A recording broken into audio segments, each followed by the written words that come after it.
It's one of the most amazing airplane crash survival stories you'll ever hear on the Taking Off podcast.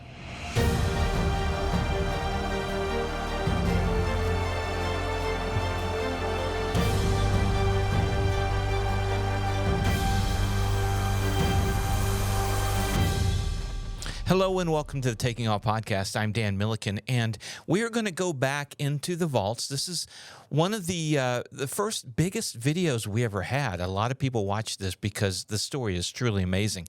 Brian Turner from Just Plain Silly reached out to me shortly after I started doing In the Hangar, and he said, "You've got to get this guy on your show." So we reached out to Dan Bass, who had been flying a Mooney and went unconscious because of carbon monoxide poisoning. And his story is truly, truly amazing. And we did an In the Hangar episode with him. Now, I'll tell you, as you watch this, realize that we were over 40 minutes, and I'd never gone that long on In the Hangar. And I regrettably cut it short, or at least ended it kind of right there, and left some questions unanswered. And I really regretted that. But I was able to, Christy and I were able to catch up with Dan at Airventure a year later, and we had him on to finish up some of the questions that a lot of you guys had asked. So I'm going to put the two of them together. It'll be a very long podcast, but I'm telling you, this is riveting. So I hope you enjoy. Here's the Dan Bass story. Dan Bass, thank you for coming onto the show to talk to us. Dan, okay, I've been joking about falling asleep, but it's actually not a joke. I mean, it's a very serious thing. But tell us a little bit about your background, and then we'll go into your story. Okay, well, I'm a CFI. I started flying well before my dad had airplanes, and I started flying at 2 months old. Got my private on my 16th. Or got sold 16th birthday, got the private on the 17th birthday. And then I was going to go the airline route and was a typical, high school screw-off kind of kid. And I ended up taking over my dad's business. And so I've been... And what was that business? Yeah. It's a custom manufacturing business. Okay. So not aviation? Not aviation. Okay. I've owned a couple airplanes. Currently have 2 airplanes. And would use my airplane for business sometimes. Yeah, that's the backstory. All right. Now, I led off the show with the apocryphal story, the myth of the guy falling asleep. I've heard the story, and I was like, I've heard the story of a guy doing it. No way. And when Brian Turner reached out to us and had told us that, I really thought it was a legend. I thought it was a myth. I thought he was pulling a prank on us. Well, that's Brian, but yeah. What is the... I'm a bit of a legend. You are a legend. Yeah. Okay, so it is not that you fell asleep. Take us to your emergency story. Okay, well, unfortunately, yeah, I wasn't asleep. I was unconscious due to carbon monoxide poisoning. Okay. To get to that point was kind of an interesting story and a lot of learning points along the way. It was in Minnesota, early February, and it was very cold. And so I had to make a trip for business up to Thunder Bay, Canada. I took off early in the morning, and during climb out, I had something get in my eye, and it felt like, like a piece of dust or something. And while I was trying to get it out, I was thinking, I wonder if that's carbon monoxide poisoning. And really? So, that's what it occurred to me. I never heard that. I never had either, but that's what I thought. Oh. Okay. I thought about. And so I turned the vent on, turned my heat off, and got cold really quick. It was about -10 Fahrenheit at altitude at that time. What kind of airplane were you in? That was a Mooney. Okay, a Mooney. A C model Mooney. Okay. And I was on an IFR flight plan. It was a beautiful day, high pressure system, but I went IFR because I figured flying out of the country it'd be a lot easier handling EAPIS and customs, and if I was on a You were IFR going up flight to plan. Canada? Yep. Okay. And this was my first time going to Canada. So I kind of prepped the week before, making all the plans and making sure customs was notified, and I got my EAPIS the night before, and was pretty confident it was going to work out the way I expected. So in the climb, I realized that my eye wasn't part of carbon monoxide poisoning. So I turned the heat back on, and my eye felt better anyway because I rubbed whatever it was out, and that was the last time I thought about carbon monoxide. Up at altitude, I was at 10 or 11,000 feet, depending on the leg. I checked my pulse ox with my pulse oximeter, and I noticed, all I remember was that it was a little bit higher than it normally is at that altitude. And I thought to myself, well, that's a good sign. I'm doing good today. And it was Yay, oxygen. yeah, and it was, I wasn't on oxygen. I was just up at, breathing normally. So I thought everything was going great. About 10 minutes out of Thunder Bay, so I was about 2 hours and 2 hours and 15 minutes into the flight, I started to get a real slight headache. I didn't think anything of it because I'm a big coffee drinker. And that morning, to make sure I leave on time, I skipped it. Yeah. And so I assumed I was getting Caffeine headache. Yeah, caffeine headache, and it was really common. It was real light. It wasn't a big deal. I landed in Thunder Bay, and the instructions I got from customs the day before was to, before I exit the airplane, to call them on my phone. And they will either say they're going to come meet me, or they were going to give me a number, a clearance number of some sort. And so I called them and told them I landed at Thunder Bay just right now. And they sounded a little bit confused and said, what do you mean, you just now? And I said, yeah, just right now at 9, I don't remember what time it was, 9:15 in the morning. And he was sort of confused, and then he said, he gave me a number to write down. And I assumed everything was fine. So I secured the airplane and I sprinted into the FBO building because it was so bitterly cold out. And I got into the FBO building, and I noticed, and the line guy informed me of what time it was, and it was really 10:15, because I didn't realize Thunder Bay was on Eastern time. I mean, even though it was west of my position when I departed, it was an Eastern time zone. And so at this time, the headache is still there, and I had this feeling of anxiety, or it felt like a butterfly feeling, and I attributed it to anxiety over the customs debacle. And I literally at the time thought maybe they were going to come running in with lights going, and I was going to be in trouble. But here was two symptoms that I was able to explain away. So one based on anxiety, one based on lack of caffeine. And then during my day at Thunder Bay, I made sure to get caffeine at lunch, had a couple of cups of coffee, and my headache was gone, and I felt good. Then on the return flight, I had to fly to Duluth, Minnesota to clear customs back in. And that flight, I felt great. It was a beautiful flight. The sun was going down. I was later than I hoped. I was hoping to be back home before dark, but because I was an hour late and my meetings kind of were messed up too, so I was a little bit later of a start to head back. But the sun was going down. It was just gorgeous. And I landed in Duluth and taxied up to the ramp, and the customs agent was walking out to meet me. And when I opened the door and stood up on the wing, I got a splitting headache, just on an instant. In my head was headache real strong.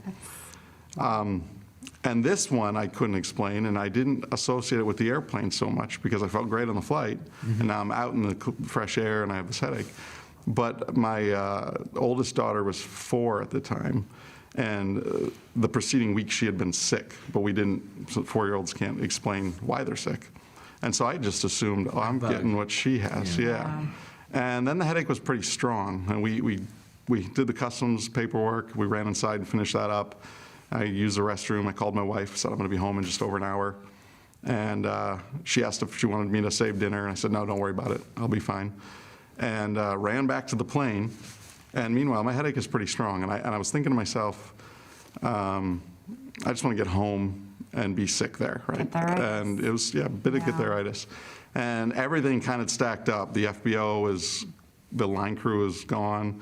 So if I did stay, my airplane would be outside in the cold. I'd have to go get a hotel. All that stuff crossed my mind, what a hassle it'd be. But I didn't realize that my symptoms were gonna get worse or anything was gonna change. So I ran back into the plane. I got it started. I didn't want it to get cold soaked, so I couldn't start it, so I didn't let it sit very long. And at this point, I hadn't filed a flight plan or anything. So I just started the engine, made sure it was running, got the heat on. And then as it was idling, I tidied up the cockpit. Well, first I filed my flight plan with my iPad. And I was waiting for that email notice that said it was accepted in the system before I'd called to get my clearance. So as I was waiting for that, I tidied up the cockpit. I thought I was really prepared. I had a flashlight on the seat next to me. I had my hat and gloves on the seat next to me. My big winter coat I took off, put in the back seat. I had my sweatshirt on. I wear a headlamp when I fly at night. I had an electrical failure once in the past at night, and that taught me the importance of that. So I had a headlamp on, and I had everything kind of squared away, and I was ready. And once I saw it was in the system, I called and got my clearance. And then I got my taxi clearance to taxi out. Moody 49 Victor, exit out Monaco ramp via the east end, taxi 27 Alpha L5, cross runway 3. All right, well, exit the ramp on the east end and Alpha and cross runway 3. Moody 49 Victor, verify Sierra.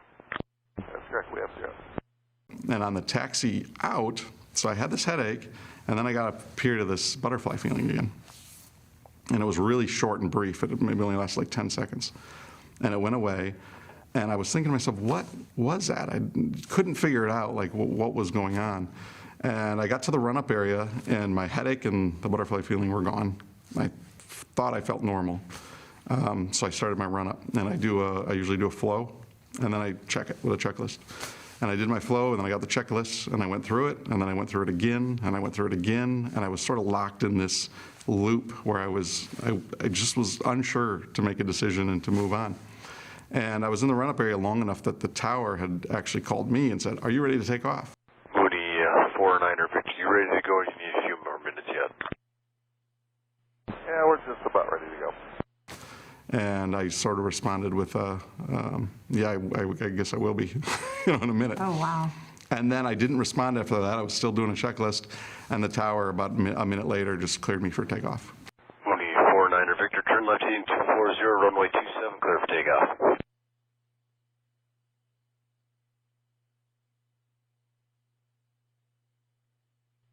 All right, left 240, clear for takeoff. We're going to go now.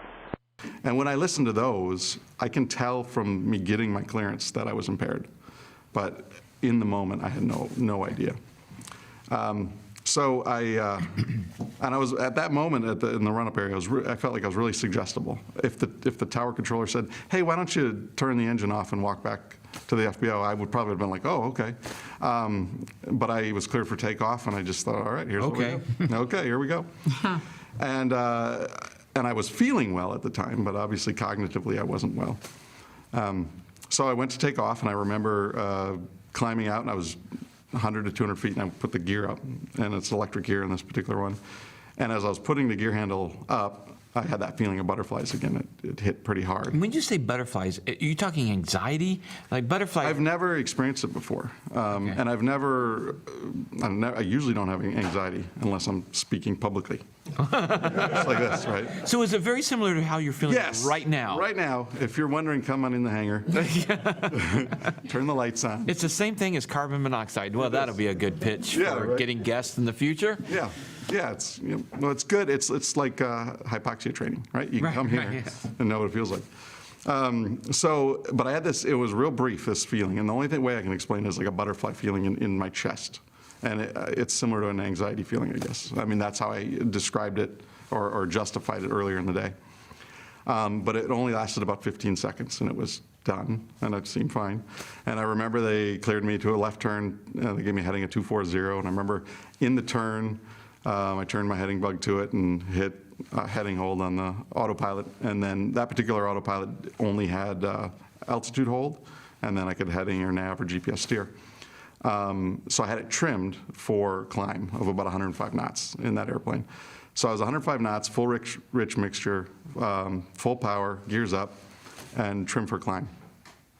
And I remember now the next few minutes, my memory got a little fuzzy, and after I listened to the live ATC, some of it came back. And I had a traffic call out, and I remember calling out for that. 49 Victor, traffic heading to your right in a mile, the helicopter eventually turning southwestbound. All right, 400 Victor is looking. And I kind of remember like almost a tunnel vision feeling. I remember thinking something wasn't right, and I had to go back and land. But I continued on because I didn't want to change anything because everything was kind of going. I was trying to figure out what the problem was. I got handed off to departure, and I missed the handoff. I called tower again, and we've done that a time or two, where you don't hit flip-flop. Good evening, departure, Mooney 90149 Victor. Climbing through 4,000. Moody 49 Victor, you're still at tower, departure's 125.45. And then I talked to departure, and on the departure, I did slur my response to him. Good afternoon, Departure, Mooney 901, 49 Victor. Climbing through 4,300, 49 Victor.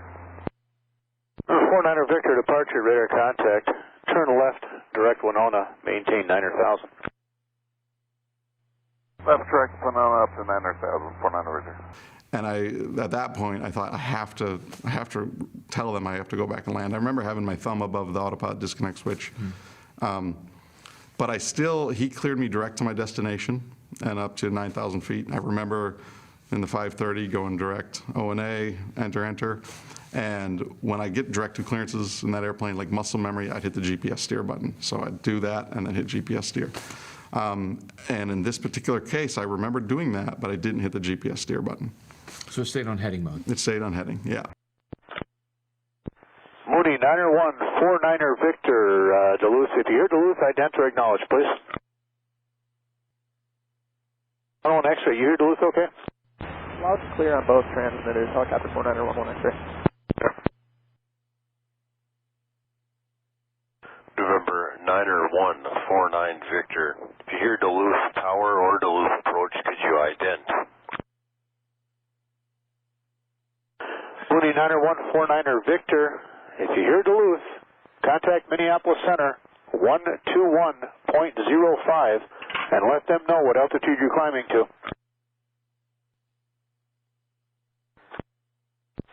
Mooney 9er 149er Victor, Duluth, how do you hear? And the very next thing I remember is waking up. And I thought I was flying. I started keying the mic to tell ATC I dozed off. I don't know where I am, but I'm okay and I need to come and land. And as I'm doing this, I'm just kind of staring straight ahead. And I remember thinking, man, my window looks really, really clear. This is amazing. It's just beautiful. and I've tried, I live in the Mississippi River Valley, and the bugs are unbelievable there. I mean, in the early evening, you come in, it looks like you're descending into fog, and it's bugs. And so I would polish my window all the time, try to get it as nice as I could. And here I was proud of myself because of how good it looked. I was, this is incredible. And as I'm sort of keying the mic and I'm looking out the beautiful window, I sort of reached forward to just feel the window, and then I realized it wasn't there. And at that point, I started looking around, and there's trees off to my left, and I realized I was actually on the ground. Wow. Oh. Wow. And yeah, we're looking at pictures of it. Yeah, there it is. Amazing. So, okay. So you look around, but it was at night, right? Yeah. Yep, it was at you night, so I couldn't. You could see the trees, or? Yeah, I could see the trees a little bit to the night. There was no moon this night, but there was no clouds. It was a nice day to fly, that being really cold. And so the stars were really brilliant out in the field in the middle of nowhere. And when I first realized I was on the ground and that started to sink in, I looked off to my right, and about a mile away, I could see a searchlight in a field. Wow. And I knew right away that was someone looking for me. I just assumed I was on IFR flight plan. I was talking to ATC. They would be looking for me. So my next order of business was to try to get out of the airplane and to where I saw that light. And I was just sitting there. I couldn't move my legs at all. I remember first I was trying to get out of the plane. I couldn't. And I tried to just wiggle my legs back and forth, and I wasn't able to. And I assumed I was paralyzed.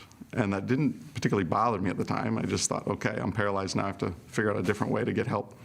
And at that time, I had a friend who had an accident where he came up short of a runway at night. And he was able to call 911. And then the rescuers came to the airport, but they couldn't see him. And he was pinned in the airplane. He was able to turn lights on, and they could see it. And then they found him. And so that was my first thought. I got to get all the lights on this airplane. And I was reaching for the switch panel where the lights were, and I couldn't get them to work. It turned out they were kind of sunk into the panel. And then I had an overhead interior light, and it was an older Mooney. It had a rotary knob to turn it on and off. And the rotary knob would only work when you turn it one direction, And my hands were really cold, and I didn't have the strength or to be able to turn it the correct way. I could turn it the wrong way, but I couldn't turn it the other way. So I wasn't able to get any lights on. Well, let me interrupt for a second. So, you had made that call, then you came to with the clear sky in front. In actual time, how long were you sitting on the ground when you woke up? Well, it's all estimated. Based on flight aware data, I was in the air for an hour and a half Okay. after that. And then I was probably, based on when I lost flight aware until when I got rescued, was about an hour and a half. So I was probably a half an hour. Half an hour. On the ground, passed out. On the ground, passed out. Okay. Yeah, All right. 2 hours total. All right. So you tried the knob and then. Yep, couldn't get that to work. And then I started searching around the cockpit for other stuff. I found my phone, but there had an error message on it. And I couldn't get it to do anything. I just threw it in the back. I don't know. I should have kept it, but I didn't think. I did find my iPad, and I was pretty excited about that. And I knew what direction I was flying when I lost consciousness. And I was just curious if I was in Minnesota or if I was in Iowa. And so I looked at it, and I found out it was Minnesota, and then I threw that aside. I could have used that to signal. So you were like just still really impaired. I was very impaired, yeah. Okay. It was like it was like college days, Friday night. It was stumbling around. It was, yeah, it was very impaired. And while all this started happening, I don't recall when, but I noticed that there was a helicopter flying over, and it was flying in east to west and west to east, and it was getting closer and closer, and I knew they were looking for me. So I felt confident people were out looking for me, but I still felt like I needed to get out and get to help.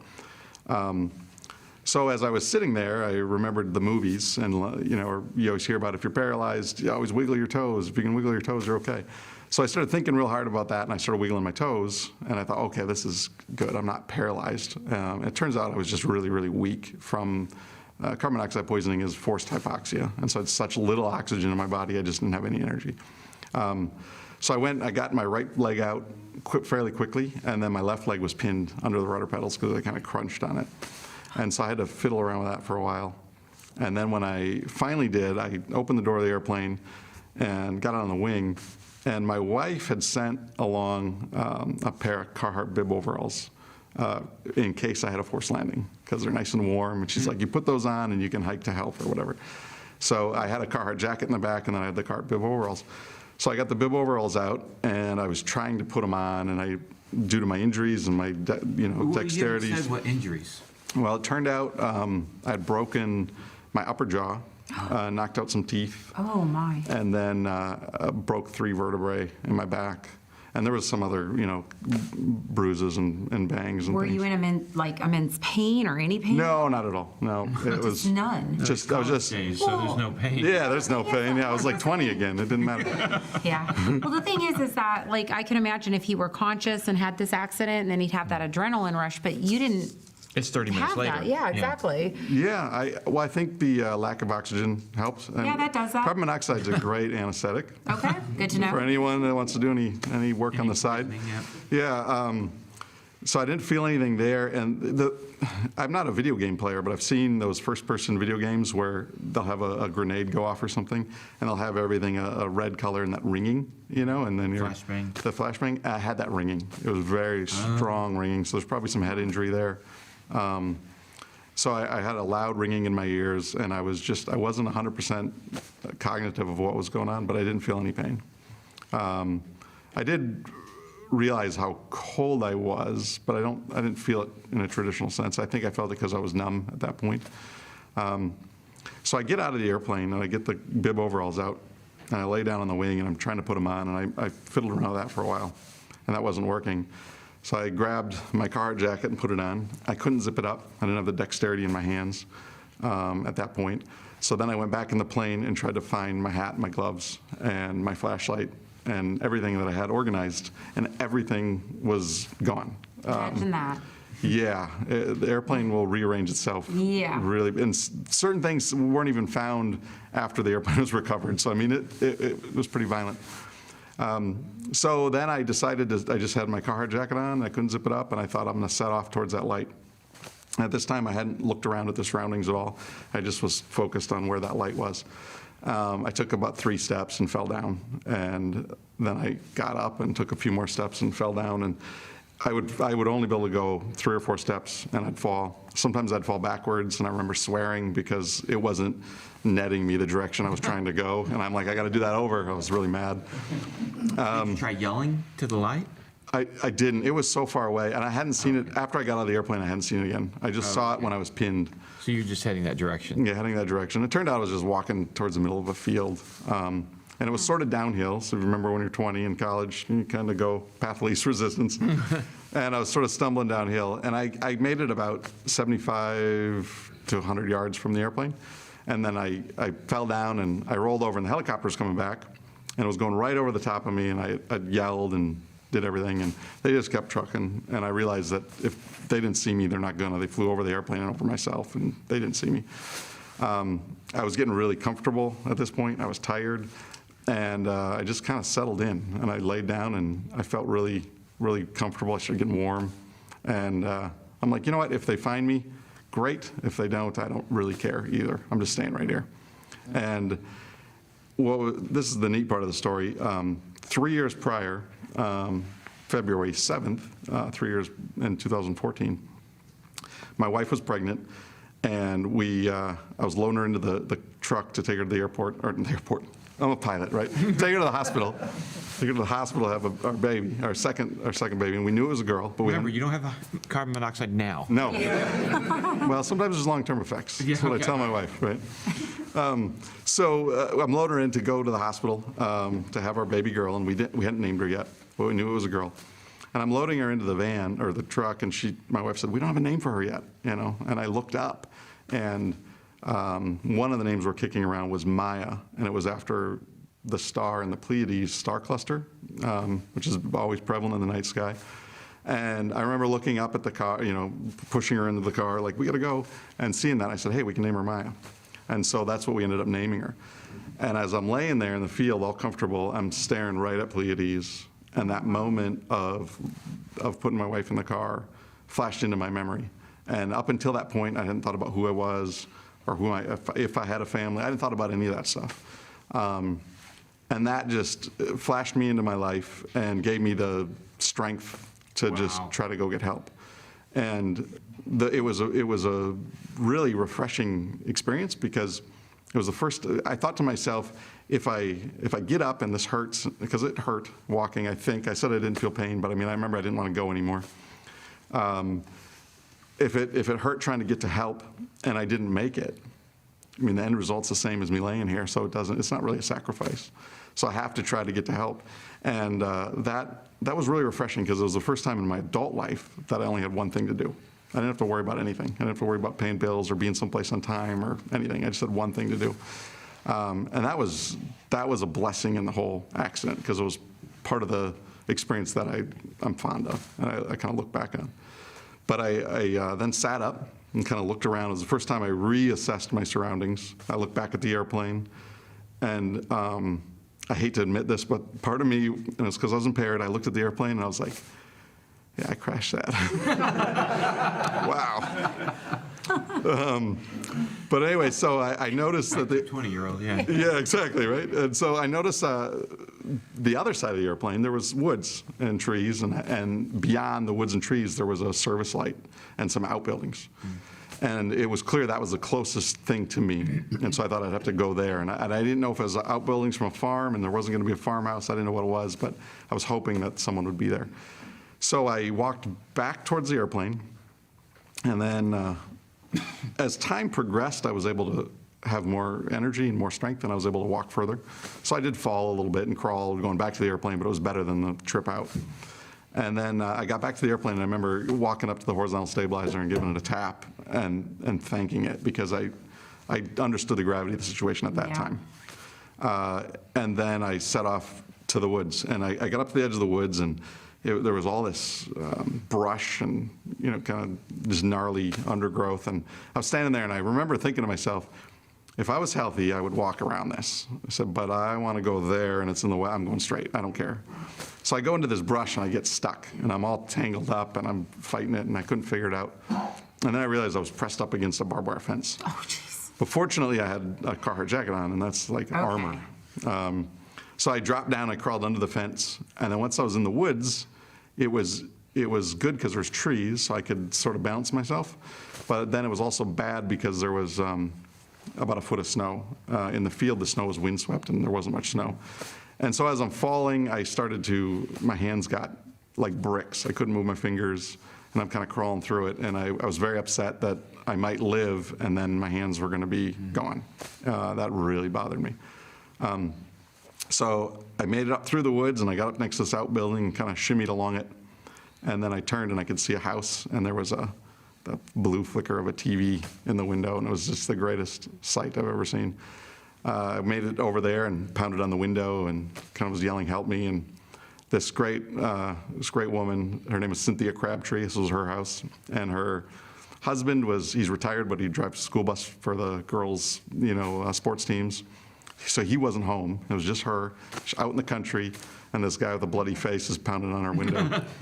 And she was great. Her story was she invited me in through her garage. My memory was I pushed my way in, but I just wanted warmth at that time. And I came in and sat down at her table and told her to call 911. And she did, but she was kind of panicky, I found out later, and she was calling 911111111 and wasn't working. And it turns out her son was a state patrol, and she called him, and he goes, "We're looking for a guy, we're right there." And so then he got the authorities coming, and they were there. There was a deputy there within 2 minutes. I mean, he was right in the area looking. And then I had her call my wife, and I remembered her phone number, believe it or not. And my wife didn't quite understand why some woman from Ellendale, Minnesota was calling her. Oh, my. And then the helicopter that was flying over turned out to be a medevac. Oh. And I don't know the whole story, but it was either airborne when I was, or ATC said, "Hey, we got an airplane down," and they volunteered to come look. But of course, they didn't have night vision, or I had a 121.5 ELT. They could hear it, but they couldn't track it. Right. But they were able to land, and within a minute, so I was in a helicopter and heading to the Mayo Clinic. Okay, so going back to when you walked by your plane and you tapped the stabilizer, at that point, you're starting to get a little bit more clarity. Did you think I must have had carbon monoxide, or were No. you just like, I don't know why? You think maybe you just fell asleep? Oops, bad me? I didn't think that deep. I didn't think about why it happened at all. And so that was interesting. I got airlifted to the Mayo Clinic and did a fantastic job in ICU, but they were really concerned with why I passed out. And apparently it is a protocol when a pilot comes in that they just test for carbon monoxide. And at this time, they had me on oxygen, and I was really talkative. I was talking to the nurses. "Where are you from?" It was crazy. I was in a plane crash, And well, coincidentally, when you go to ICU from a plane crash, you get really good treatment. You're like you're a rock star. It's amazing. You're like, "That's the guy." So that was good. But I remember one of the doctors. I had been there for a while. I think they might have already sewed I had lacerations on my face. I think they fixed that up. And I remember coming up to me, and she said, "We need to know why you passed out." And I think at this time they did a CT scan, they did EKG. They were trying to figure out if I had a heart attack. They had no idea.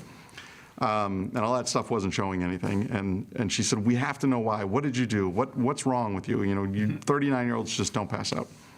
And I said, "I have no idea." And she was walking away, and then it occurred to me. I said, "Carbon monoxide, did you guys check for that?" And she said no, and they came and drew blood, and off they went. And 10 minutes later, she came back with a smile on her face, and she was just like, "Yeah, that's what it was." So my carboxy hemoglobin level, which was 13.9%. Typical, you're going to be 0 to 1%. Smokers will be 10. But it has a half-life of 5 hours. So at this point, we're already 5 hours out from the crash. So I would have been double that. Plus, I was breathing pure oxygen a lot of that time, so it shortens the half-life. So I was probably, the NTSB figured around 30%. Oh my goodness. Yeah. So I want to know kind of the immediate after effect of it. So did you have any immediate prolonged health issues? What about the NTSB or the FAA? There's just so much to know Yeah, there. well, no prolonged health issues that we know of, right? There might be cognitive ones. I probably was a lot better looking, and I'm pretty sure I was a lot better looking before. But fortunately, I went to the Mayo Clinic, and a doctor in the ICU there recognized that I had carbon monoxide, and it was important to get me hyperbaric treatments. So I was in the hyperbaric chamber at Mayo within 12 hours of the crash. And I did 3 treatments of that. Each treatment was about 3 to 4 hours long. And that had 2 great effects. There's some studies that show that it helps with the long-term effects of carbon monoxide. And so I haven't had any other recurring symptoms that they look for. And the side effect benefit was I had frostbite so bad in my hands. All the doctors were telling me I would never have feeling in my fingers again. But I believe I'm probably back to about 80 or 90%, and it's good enough now. Wow. It's fine. And how long ago was this accident? 3 years. 3 years. February 2017. Okay. And but I attribute the healing of all the frostbite with the hyperbaric treatment. Wow. I think. So it's been a bit of a miracle. The FA and the NTSB have been nothing but great. The NTSB investigator I dealt with was fantastic. Did I say NTSB? You did? Okay, I meant both NTSB and FA were great. Yeah. The NTSB investigator I actually became friends with. She's since retired, but she was great. When I was talking with her early on, she asked if I'd be willing to work with them on safety products, because she said it's always best when we have a victim to promote things, and she goes, carbon monoxide never leaves victims. So this is a big deal. And I figured it was the least I could do. There was a similar story that happened in 1997. A guy in a Comanche 400 in Missouri, same thing. He just went to sleep, and he woke up in a field. And he did a little bit of advocacy, but I feel like we need to remind people and, to prevent people like So it myself happened before? to do this again. Yeah. Oh, wow. And there's about on average, it's about one fatality a year from carbon monoxide. Wow. So it's not a big problem, but it's something we can fix. So can you fly today? Yeah, Okay. absolutely. Yeah, I bought another Mooney about 6 months later, 5 months later. Okay. Did they find out where the carbon monoxide came from? Yes, it was a traditional classic crack in the exhaust in the heat exchanger, and there was about 700 hours on the exhaust. The exhaust was about 7 years old, I think, if I remember right. And the flight before this day of flights, a series of flights, I took my wife and kids out for ice cream. And when there was an airport that it's weird to have ice cream in January in Minnesota, Right. but we flew down to get ice cream. And when I was starting up to come home, there was a backfire, and it startled my wife, and I had to calm her down. It was just a backfire, it's not a big deal. Well, in reality, that airplane had never backfired on me since I owned it. So maybe that's when the crack happened? It either exacerbated it or it caused it. Okay. Did you not have a CO detector in your Did cockpit? not. No. You did not? Did not. So this is But where that's a takeaway. yeah, that's obviously takeaway. And I've done a lot of research since about CO and Right. all the other crashes, and there's a lot of things I did wrong on this flight. One is the carbon monoxide detector, and the blame is all on myself, but I think that the way it's been taught to us, carbon monoxide in all the aviation syllabuses and things, the way the FAA teaches it, is a little misguided, because they'll give us numbers about our carboxyhemoglobin percentage and what it means. Well, that doesn't mean anything to a pilot, because we're not going and getting tested. They also give us symptoms, but the way they read the symptoms, it really feels like it's going to be a linear scale. And when you start to get it, you're going to start to get a slight headache. That head's going to get worse. You're going to start feeling nausea. I always assumed it was going to be this linear scale where I just started feeling worse and worse and worse. And I also assumed that it was only going to happen in winter with the heater on. And so I thought, as a good pilot, I would be able to catch it, because I'd say, well, the heater's on, I got a headache, this makes sense. The problem is, by the time you're experiencing symptoms, your cognitive ability has been compromised enough that it's harder to make. It's just like hypoxia. It's a forced hypoxia. Yeah. So Okay, so what do you recommend for pilots? first, a digital CO detector. Get rid of the stupid tabs. Those tabs are Yeah. terrible. I mean, you both are CFIs, right? Yeah, when I bought my plane, the guy who used to own it, like 2 owners before, that was the first thing he said, what do you got a tab in there? Get rid of the tabs. Yeah, and Yeah. you both are CFIs. As a CFI, there's been so many times I've been doing a flight review for someone, and you get in and it's 2017, and the tab says expired in 2004. Like, what? Why is that up there? And the NTSB sort of joked with me too. They're like, "Oh, the tabs are great. We know why you crashed. We know why you died. They can look at it." So those are terrible. They're terrible for one thing. They have a short shelf life, and it's hard to recognize them. In a night cockpit, it would be difficult. You have to have the cognitive ability to see it and take action. Yeah. And that's difficult. And there's cleaners and things that we use in the cockpit that can Mess it up. So the only thing is a digital detector. There's lots of different ones on the market now. Technology has got it in the last few years that there's tons of them. They're inexpensive. So preventing carbon monoxide should be like you shouldn't run out of gas. You shouldn't have carbon monoxide pumps. Like I said, there's great products coming out. The Sentry ADSB box has a carbon monoxide detector in it. Wow. There's all sorts of products on the way that are coming out. And I advise it's good to have two of them because if one isn't working and you don't know it's not working, that might be a false sense too. And they're so cheap. I have 4 actually. If you got a panel mount and a couple more. I mean, I'm going to go get another one. I'm on my second digital. Backup for backup. Yeah, especially after hearing this. Well, Dan, I want to thank you so much for coming. Yeah, please. Can I just do? Okay, sorry. The other big takeaway is what to do with surviving a crash. Yeah. Another thing you see people talk about is they always talk about their survival kit, what I have for my crash kit. Well, for people in Alaska, that's a different story, but most of us in Texas and Midwest and just in the continental United States almost, we don't need a hatchet and paracord and tents and fire starters and all this. You need a reliable way to get a hold of people for communication. So a cell phone obviously is a good one. A handheld radio. I had a handheld radio. I didn't have it with me. I always assumed I had a handheld radio for when I have a comm failure. But in reality, the handheld radio is so when you're on the ground injured, you can dial up 121.5 and talk to the helicopter that's flying overhead. Right. Or whatever. It's not really for a comm failure. I didn't have it with me because I had good avionics and it was working well, and I just didn't bring it. And a PLB is a great thing to have. Years before, I had a PLB that had a strobe on it, and it occurred to me even during all this while I was impaired, if I still had that, I'd have a 406 megahertz ELT in my hand, and I'd have a strobe for the helicopter. And when you crash an airplane, things get rearranged so much, and there's a good chance you're going to be pinned or injured and you won't be able to get out of the plane. You really need everything within reach fixed to the airframe or yourself.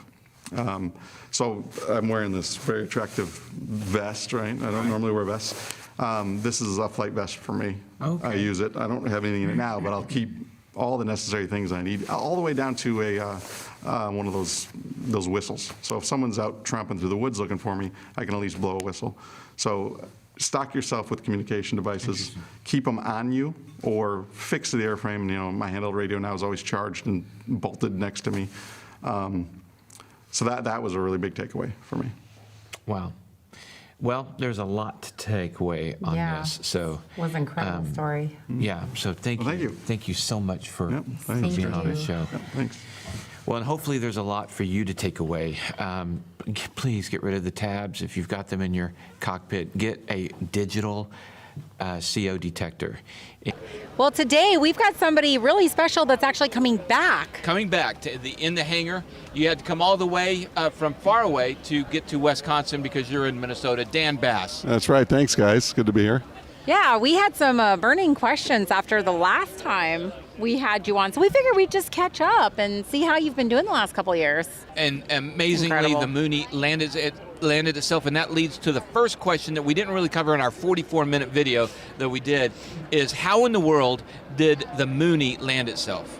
Well, the Mooney, any airplane would do it. I had the airplane trimmed in the climb for my cruise climb.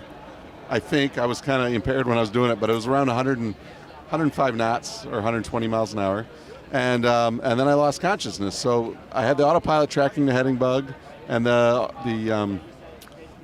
trim was set for that angle of attack that was yielding 105 knots. And then it climbed up, and as I climbed, the less and less air to produce power for the engine. It was a normally aspirated Mooney. And up around 12,000 feet is where it couldn't climb anymore. And then it just flew along at 105 knots. And then it ran out of gas. And then with the reduction of power, it came down at 105 knots. And then ended up in the field. Yeah, I'm just flabbergasted because you say just like almost any plane. I can't imagine that if we just fuel starve a plane, let it go, it'll get us safely to the ground. Well, that's another story, right? But Right. the airplane was just flying its angle of attack that it was trimmed for. and that's so all they slightly do. nose up or something, and Yeah, it would have been Yeah, it would have been a slightly nose up a and so little it bit. just it came out and it just. And I carried mean, it this- would have changed its angle attack. So after it ran out of gas, it would have pitched down, but that same angle attack would have yielded all the way to the ground. and it kept up. It didn't stall. It just Yep. that's just amazing to me. It glided itself down. Yeah, and then any airplane would do it, and that's why I You was think- actually fortunate. It wouldn't necessarily live, but it would perform the same in the air. See, I don't know if a 210 could do it. Oh, absolutely. Not if Dan's in there. Yeah. No, but it's just the way, when you're doing your IFR rating and you're learning about constant airspeeds, climbs and descents. Yeah, and it's all the same dynamic thing. stability. These planes are made Exactly. to do that. It's just still okay. So then take us through. So where I was really fortunate was that I lost consciousness in the climb. So if I would have been in cruise, that autopilot had altitude hold, but it didn't have any electric trim.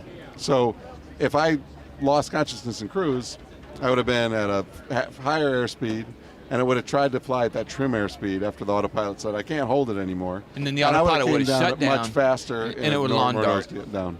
Yeah. Yeah, okay. that's actually very fortunate when you think about it. Yeah. Okay. Then how do you take us through how you think the aircraft landed? Well,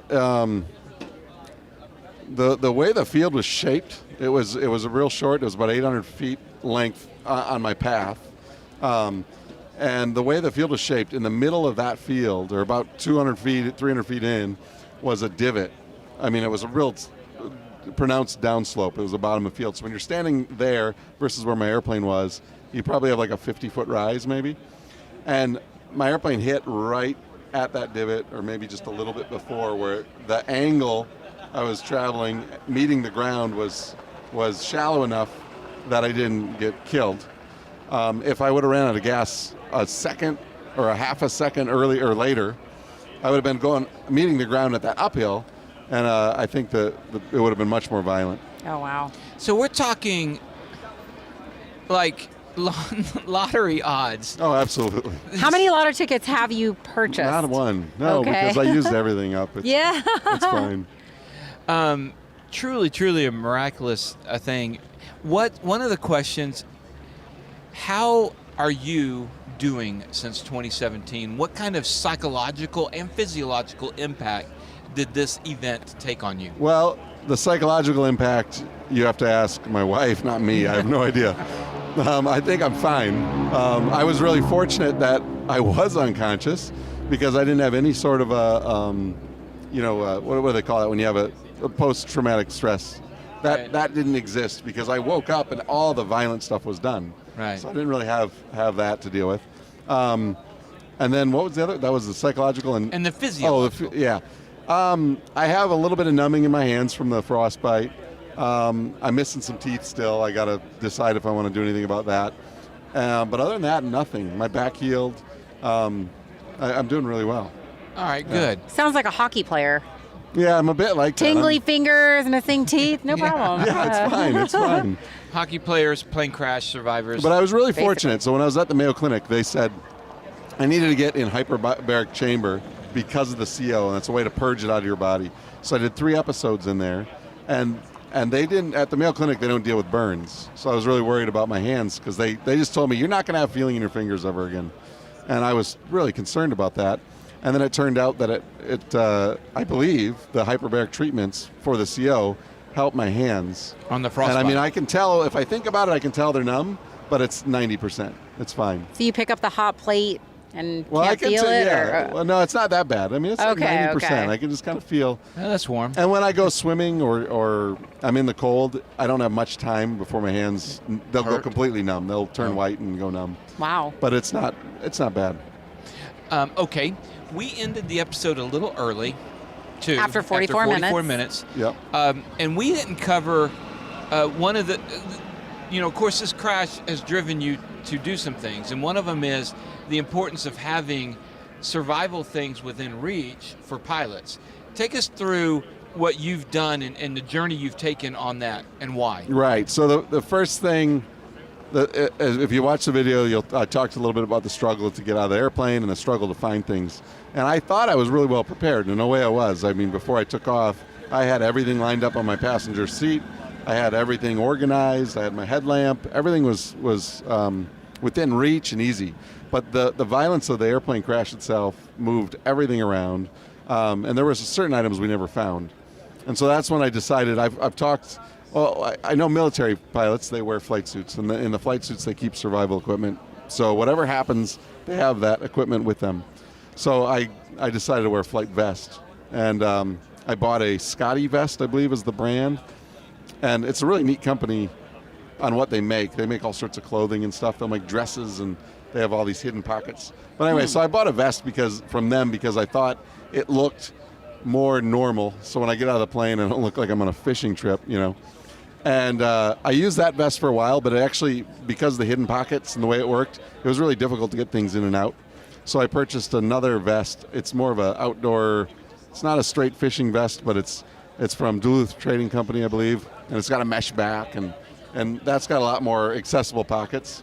And I just keep that in the plane. So when I get in the plane, I put that on, and when I get out, I just leave it there. But I have various items in that vest that would help if I'm down.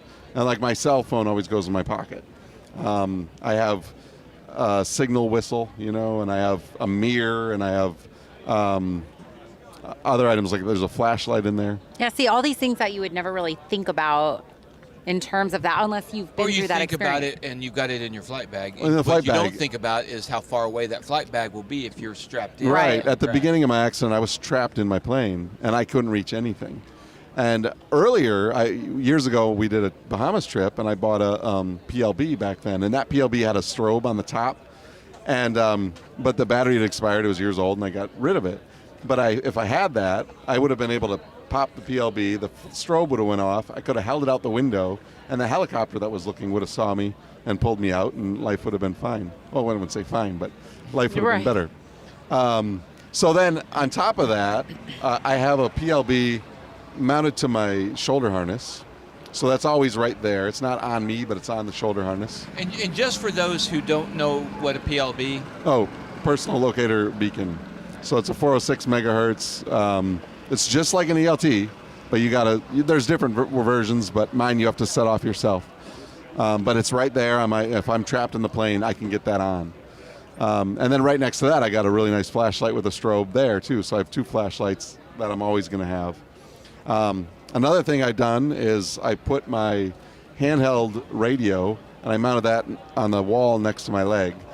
And I make sure it's always charged up. And the only reason I have that is to talk to someone if there's an accident. It's not for a comm failure or anything like that, because that really isn't an emergency. No matter what airspace you're in, you can get by without a comm. But I have that set to 121.5, and it's sitting right there all the time. All right. So what about CO detectors, and what do you recommend that people get? Well, there's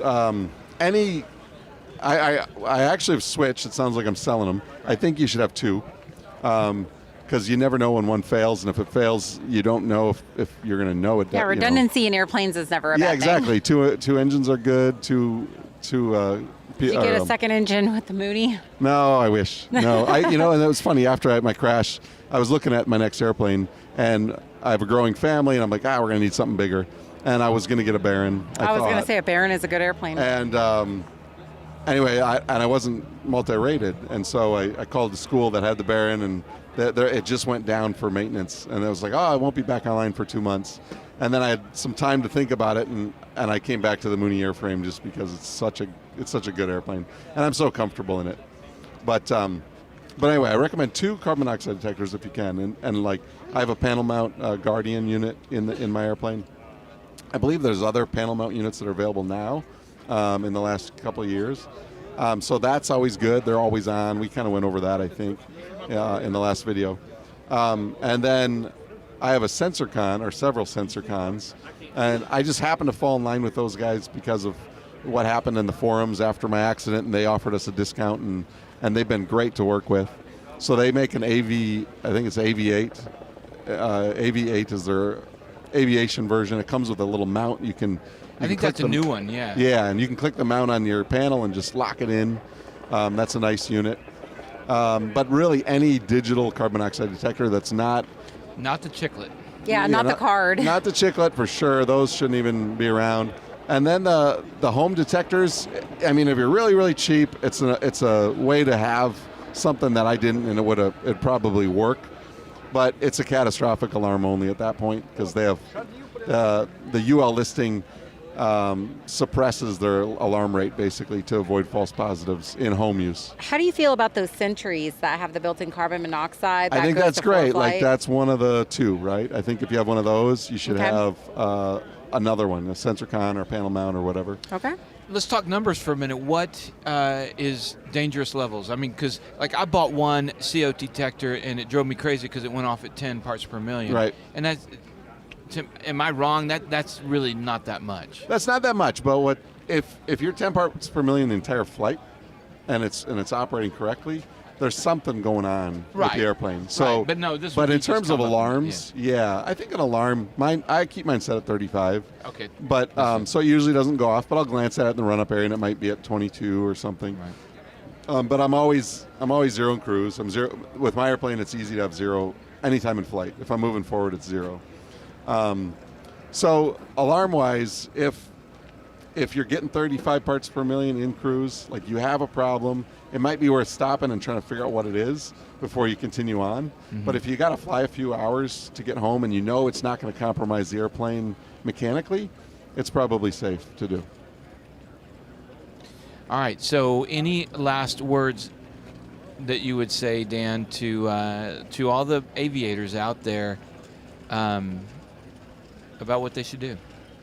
Well, I think you really should fly with a carbon monoxide detector, hopefully two eventually, but at least get one, and use it during your pre-flights too. Is your fuel injected or do you have carbureted? I have a carbureted. Carbureted. So like you always check carb heat when you're doing the run-up. Mm-hmm. Check the heater too and see what the carbon monoxide detector does every flight, you know.